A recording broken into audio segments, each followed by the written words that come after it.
હવે ગરકંકાસમાં અમદાવાદમાં મહિલાએ તેના દીકરા સાથે મોતને વહાલું કર્યું।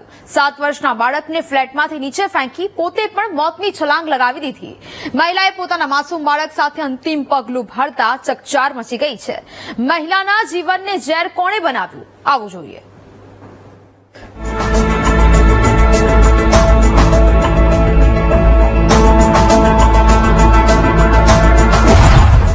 સાસરિયા બન્યા યમદૂત, મહિલાના જીવનને કરી નાખ્યું ઝેર। ઘણા વર્ષો મહિલાએ સહન કર્યો ત્રાસ, અંતે દીકરા સાથે મોતને કર્યું વહાલું। અમદાવાદના નરોડામાં સાસરિયાના ત્રાસથી પરિણીતાએ પોતાના 7 વર્ષના દીકરા સાથે આપઘાત કર્યો। પોતાના 7 વર્ષના દીકરાને ફ્લેટમાંથી ફેંકી પોતે પણ મોતને વહાલું કરી લીધું। પતિ, સાસુ અને સસરા તેણીને માનસિક અને શારીરિક ત્રાસ આપતા હોવાનો આક્ષેપ મૃતકના પરિવારજનોએ કર્યો છે।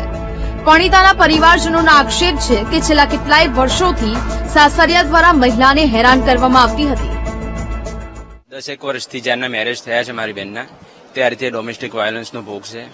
મારા જીજાજી, મારા સસરા અને મારા સાસુ, એના સાસુ અને એના સસરા, એનાથી એ ત્રાહિત થઈ ગયેલ હતી।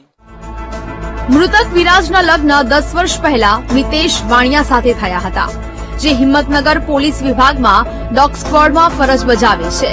કેટલાક સમયથી મૃતકનો પતિ મિતેશ, સસરા ધનજીભાઈ અને સાસુ સવિતાબેન અવારનવાર તેની પજવણી કરતા હતા।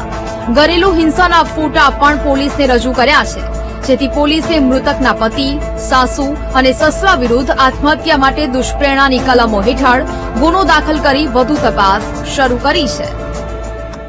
નરોડા પોલીસ સ્ટેશન વિસ્તારમાં આવેલ સારથી રેસિડેન્સીમાં રહેનાર વિરાજબેન વાણિયા તથા તેમના પુત્ર રીધમ વાણિયા ધાબા ઉપરથી પડી જઈ આત્મહત્યા કરેલ છે, જે બનાવ સંદર્ભે હાલમાં કાયદેસરની કાર્યવાહી હાથ ધરવામાં આવેલ છે।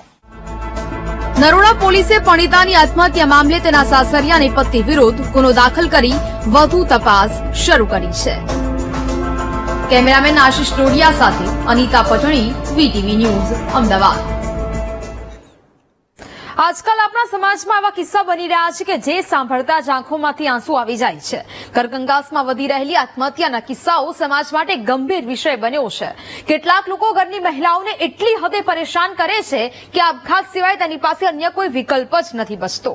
આવા લોકો વિરુદ્ધ એવા કડક કાયદા લાવવા જોઈએ કે સમાજમાં વધી રહેલું આ દૂષણ ઓછું થાય અને બીજી આવી કોઈ મહિલા મોતની છલાંગ લગાવવા માટે મજબૂર ન બને।